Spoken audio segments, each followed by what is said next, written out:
தமிழ் படித்து சாக வேண்டும், என் சாம்பலுமே தமிழ் மணந்து வேக வேண்டும். பாடையிலே படுத்தூரை சுற்றும் போதும் என் பைந்தமிழில் அழும்போசை கேட்க வேண்டும்.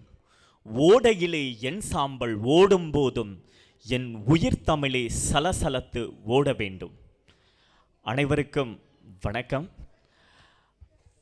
இந்த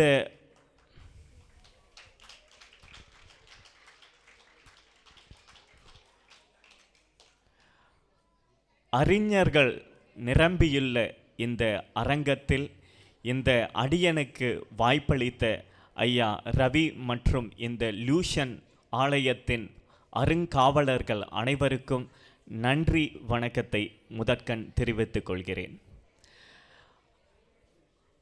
இந்த அரங்கத்தில் இருக்கிற பெரியவங்களில் பெற்றோர்களில் எத்தனை பேர் குழந்தைகள் நம்மளோட அடுத்த தலைமுறை வாரிசுகள் சீரும் சிறப்போட தமிழ் பற்றோட இருக்கணும்னு எத்தனை பேர் ஆசைப்படுறீங்க?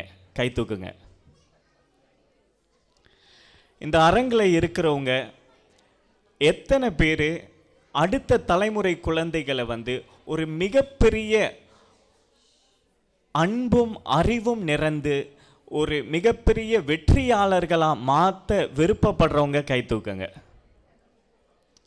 ஸோ இந்த அறம் சார்ந்த சிந்தனைங்கிறது நம்ம தமிழர்கள்ட்டே நிறைந்தது. நம்ம தமிழர்கள் தன்னோட வாரிசுகளை வளர்த்தெடுக்கிறதுக்கு, அவங்கள படிக்க வைக்கிறதுக்கு தாலி கொடிய அடமானம் வைத்தாவது தன் குழந்தைகளை படிக்க வைக்கணுங்கிற உள்ளம் இருக்கிற உங்களை போல உயர்ந்த உள்ளங்களை நீங்கள் உங்களை பாராட்டி கைத்தட்டிக்கோங்க.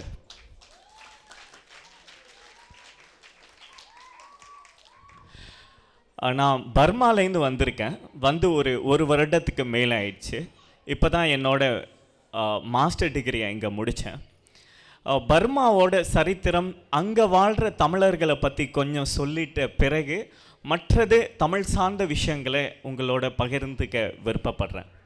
பர்மாங்கிறது இங்கே நிறைய பேர் கேள்விப்பட்டிருப்பீங்க. இப்போ மியான்மார்னு எல்லாரும் அழைக்கப்படுறது. அங்கே சுமார் ஒரு 10 லட்சம் தமிழர்கள் இன்றைக்கும் அங்கே வாழ்ந்துக்கிட்டு இருக்காங்க. ஸோ அந்த 10 லட்சம் தமிழர்கள் நீங்கள் பார்த்தீங்கன்னாக்க அதிக பேர் நம்ம ஆங்கிலேயர்களோட ஆட்சி காலகட்டத்தில் நம்ம இந்த மதுரை, ராமநாதபுரம் இந்த மாதிரி இடத்துலேருந்து தமிழர்களை பர்மாவுக்கு அழைச்சிட்டு போனாங்க.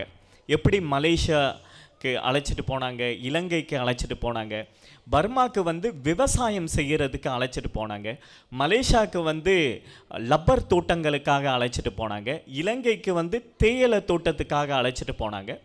அதுவும் சார்ந்து அந்த காலகட்டத்தில் பார்த்திங்கனாக்க பெரிய பெரிய பொறுப்புகளில் இன்றைக்கி எப்படி அமெரிக்காவில் எப்படி இப்போ இங்கிலாண்டில் போய் இங்கிலாந்து மாப்பிள்ளை அமெரிக்கா மாப்பிள்ளைன்னு சொல்லுவாங்களோ, அந்த காலத்தில் பர்மாவில் போய் வேலை செஞ்சால் அவங்க பெரிய பணக்காரவங்கன்னு சொல்லுவாங்கன்னு சொல்லிட்டு எல்லாரும் நீங்கள் கேள்விப்பட்டிருப்பீங்க.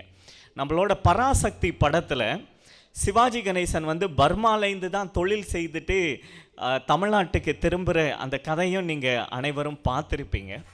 ஸோ இந்த மாதிரி சீரும் சிறப்பும் இருந்த நாடு பர்மா. அந்த நாட்டில் பார்த்தீங்கன்னாக்கா 1947 இந்தியாவுக்கு சுதந்திரம் கிடச்சிச்சு. ஆனால் பர்மாவுக்கு 48 சுதந்திரம் கிடச்சிச்சு. ஸோ அதற்கு முன்னையே தமிழர்களோட வரலாறுன்னு நீங்கள் பார்த்தீங்கன்னாக்கா பக்கான்கிற ஒரு இடத்துல 13ஆம் நூற்றாண்டில் தமிழ் கல்வெட்டு ஒன்று அங்கே இருக்குது. பக்காங்கிற இடத்துல அங்கே ஒரு ஆலயம் இருக்குது. அந்த ஆலயத்தின் பக்கத்தில் ஒரு கல்வெட்டு தமிழ் கல்வெட்டு இருக்குது. அதே மாதிரி நீங்கள் பார்த்தீங்கன்னாக்கா பகோங்கிற ஒரு இடத்துல ராஜேந்திர சோழன் காலகட்டத்தில் அவரோட ஆட்சியில் பல நாடுகளை அவர் அவரோட கைக்குள்ள வச்சுருந்தார். அதில் பார்த்தீங்கன்னாக்கா பர்மா, இந்தோனேஷியா, கம்போடியா இந்த மாதிரி பல நாடுகள் அவரோட கீழே தான் இருந்துச்சு. அப்போ ராஜேந்திர சோழன் தன்னுடைய வெற்றி தூணை அந்த பக்குவங்கிற இடத்துல அந்த அந்த வெற்றி தூணை விட்டுட்டு போகிற அடையாளங்கள் இருக்குது. அப்புறம் பார்த்திங்கனாக்கா பர்மாவில் இந்த ஆங்கிலேயர்கள் எந்த மக்களுக்கு என்ன பண்ண தெரியுங்கிறத அவங்க கண்டுபிடிச்சி விவசாயத்தில் ரொம்ப தேர்ச்சி பெற்றவங்க இந்த தமிழ் மக்கள்ங்கிறத உணர்ந்து பர்மாக்கு அதிகம் பேரை விவசாயத்துக்காக அழைச்சிட்டு போனாங்க.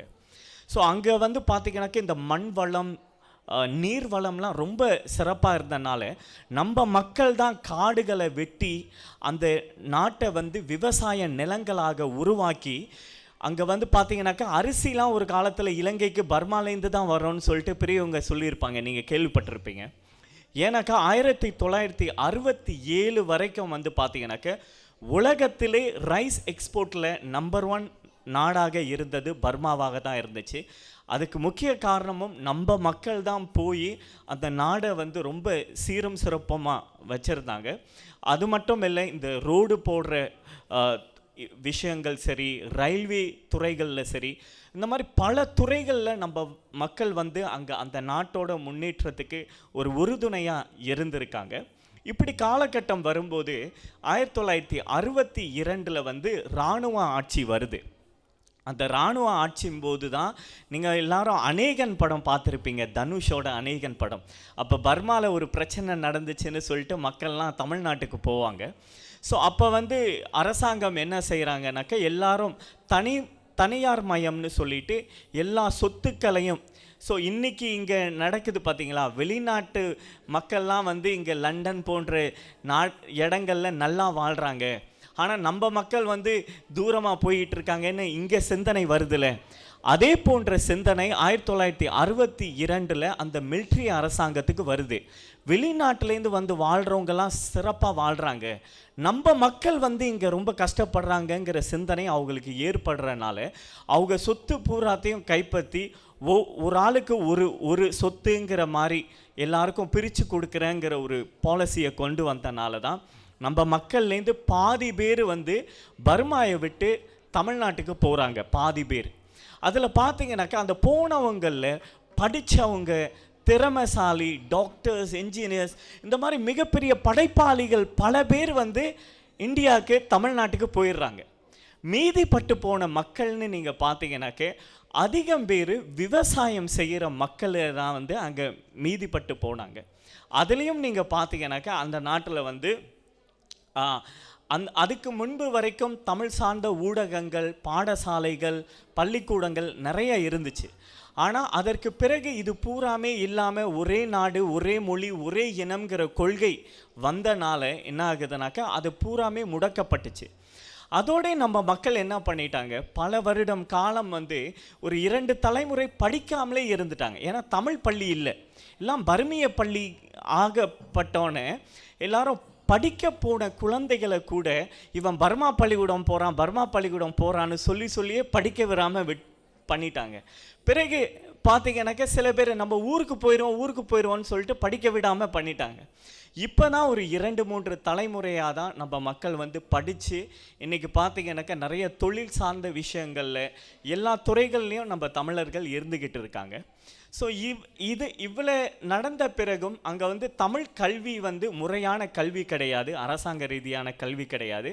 கோயில்களில் தான் இப்போ இங்கே ரவி ஐயா போல தமிழ் பற்றாளர்கள் ஒருங்கிணைந்து இந்த தமிழ் மொழியை கற்றுக் கொடுக்கணுங்கிறத அவங்க முன் வந்து செய்கிறனால தான் இன்றைக்கி குழந்தைகள்லாம் தமிழ் பேசுகிறாங்க, தமிழ் கதைக்கிறாங்க. எல்லோரும் இல்லை, ஆனால் இங்கத்தைய நாட்டை நம்ம ஒப்பிட்டு பார்க்கும்போது அங்கே வந்து இதை விட நல்ல தமிழ் சார்ந்த விஷயங்கள் வளருதுன்னு நான் சொல்ல முடியும். ஸோ இப்படி இருக்கிற சூழ்நிலையில் வந்து இப்போ தமிழ் மொழியை வந்து இன்றைக்கி பார்த்தீங்கன்னாக்க மொரிஷியஸ் போன்ற நாடுகளில் வந்து எங்களை போல தான் 4 தலைமுறைக்கு பிறகு இன்றைக்கி மொரிஷியஸில் தமிழ் பேசக்கூடியவங்க ரொம்ப குறைஞ்சிட்டாங்க, இல்லவே இல்லைன்னு கூட சொல்ல முடியும். ஏன்னா பேர் பூரா கருப்புசாமி, மாடசாமின்னு பேர் வச்சுருக்காங்க, ஆனால் தமிழ் பேச தெரியல. அதே நிலைமை தான் பர்மாவுக்கு வந்துச்சு. ஆனால் இன்றைக்கி பர்மாவில் ஏன் தமிழ் பேசுகிறாங்கனாக்க அந்த காலகட்டத்தில் இந்த தமிழ் பெரியோர்கள் பூராமே வந்து ஒரு விஷயத்தை கண்டுபிடிச்சாங்க. என்னத்தனாக்க அவங்க வந்து இந்த பிள்ளைங்க, இளைஞர்கள் வந்து தங்களுக்குள்ள பர்மா பேச ஆரம்பிக்கிறத அவங்க கவனிச்சாங்க. இப்போ தமிழ் பேசுகிற சமூகம், ஆனால் சில இடங்களில் கோயில்களில் சில இடங்களில் பர்மா பேச ஆரம்பிக்கிறத பெரியவங்க பார்க்கும்போது அப்போ அவங்களுக்குள்ளே பர்மாயை பேச ஆரம்பிச்சிட்டாங்கனாக்க அடுத்த தலைமுறைக்கு இந்த தமிழை கொண்டு போக மாட்டாங்கங்கிறத பெரியவங்க கண்டுபிடிச்சு என்ன செஞ்சாங்கனாக்க, பாட்டன் தமிழை வீட்டில் பேசுவோம். நீங்கள் வீட்டில் தமிழ் பேசினா இந்த மொழி அழியாமல் இருக்கும். ஏன்னா வெளியில் போனால் பர்மிய பாஷை பேசி ஆகணும், அது நம்ம தவிர்க்க முடியாது.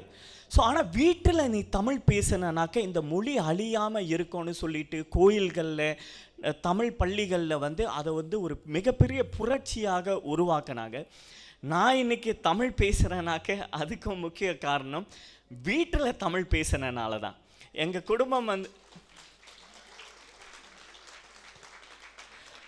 குடும்பம் ஒரு கூட்டு குடும்பம். எல்லாம் ஒரு 12 குழந்தைகள் இருப்பாங்க. அதில் அப்பா ஒரு சட்டம் போட்டிருக்காங்க வீட்டில். அப்போ என்னன்னாக்க, யாராவது ஒரு குழந்தை பர்மாவில் முதல் தடவை பேசிட்டாங்கனாக்க மற்ற குழந்தைகள் பூரா குட்டணும்னு சொல்லிட்டு ஒரு சட்டத்தை போட்டாங்க வீட்டில் அப்பா.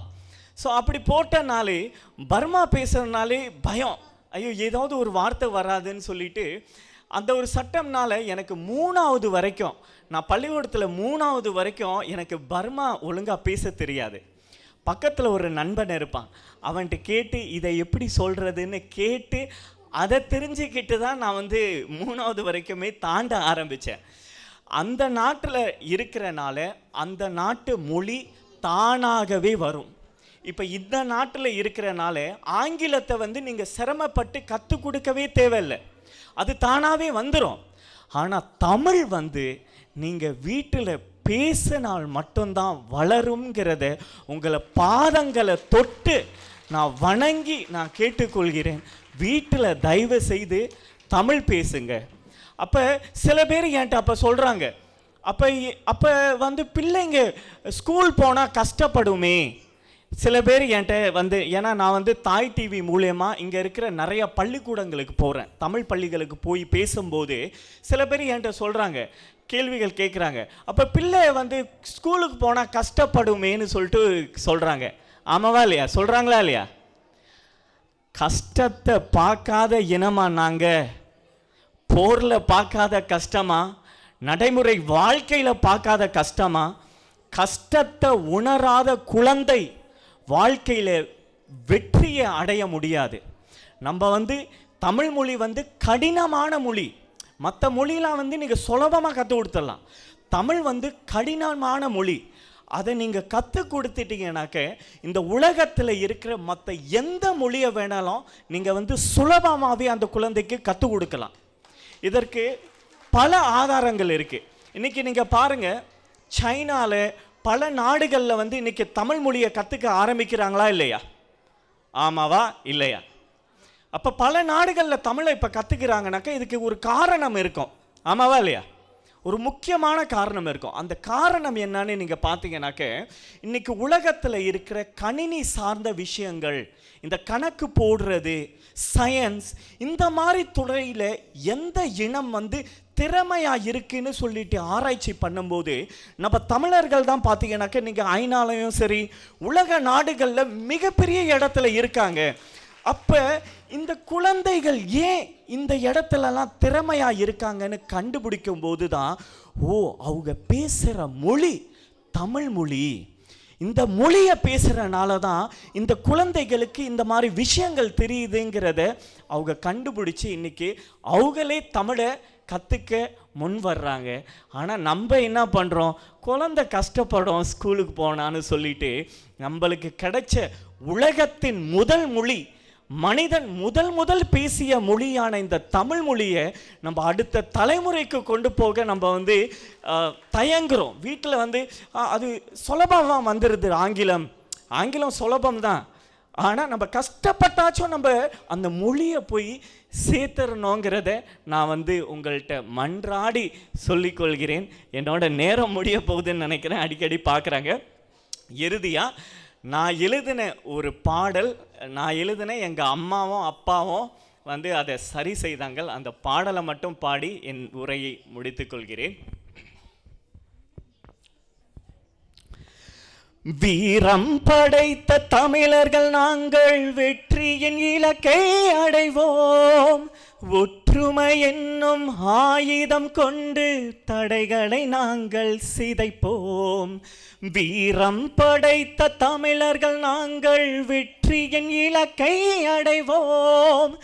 ஒற்றுமை என்னும் ஆயுதம் கொண்டு தடைகளை நாங்கள் சிதைப்போம். வள்ளுவரையன் குரல்களை போற்றி தமிழின் பெருமையை காப்போம். சாதிக்க பிறந்த இளைஞர்கள் நாங்கள் லட்சியம் வெல்ல உழைப்போம். வீரம் படைத்த தமிழர்கள் நாங்கள் வெற்றியின் இலக்கை அடைவோம். ஒற்றுமை என்னும் ஆயுதம் கொண்டு தடைகளை நாங்கள் சிதைப்போம்.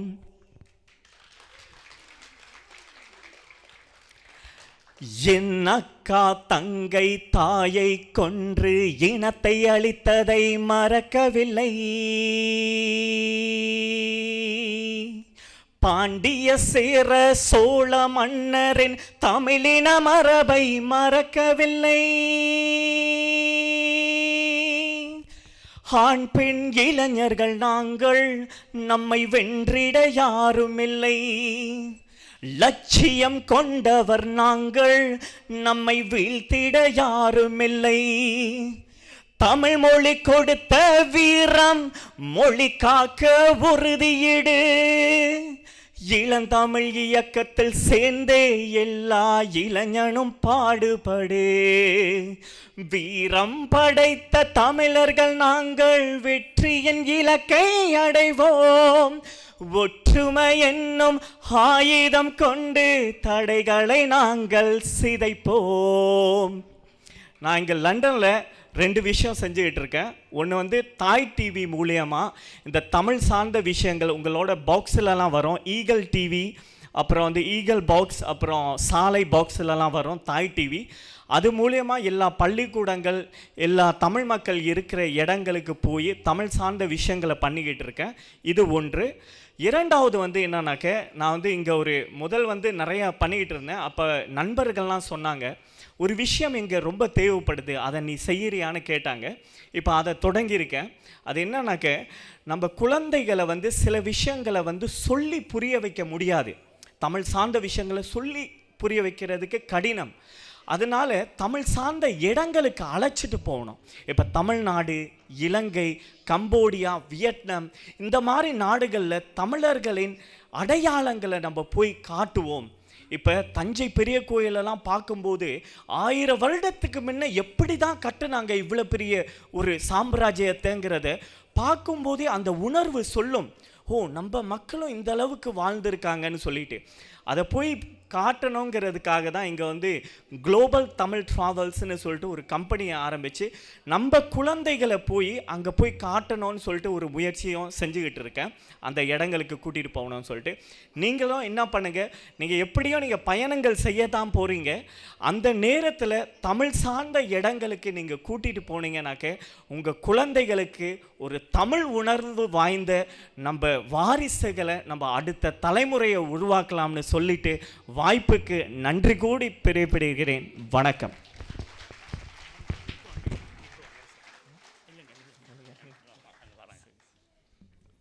அடுத்து சிறப்புரை வழங்கிய திரு அகத்தியன் அவர்களுக்கு எமது ஆலய அறங்காவலர் சபையின் சார்பில் கட்டுடத்துறை பொறியியல் முகாமையாளர் திரு ரவி அவர்கள் பொன்னாடை போர்த்தி கௌரவிப்பார்.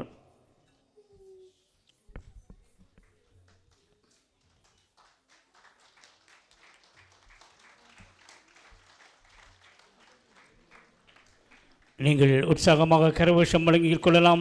பர்மா தேசத்தினுடைய அழகையும் தமிழருடைய வாழ்வியலையும் எடுத்திய அகத்தியன் அவர்களுக்கு நெஞ்சார்ந்த நன்றியினை தெரிவித்துக் கொள்கின்றோம்.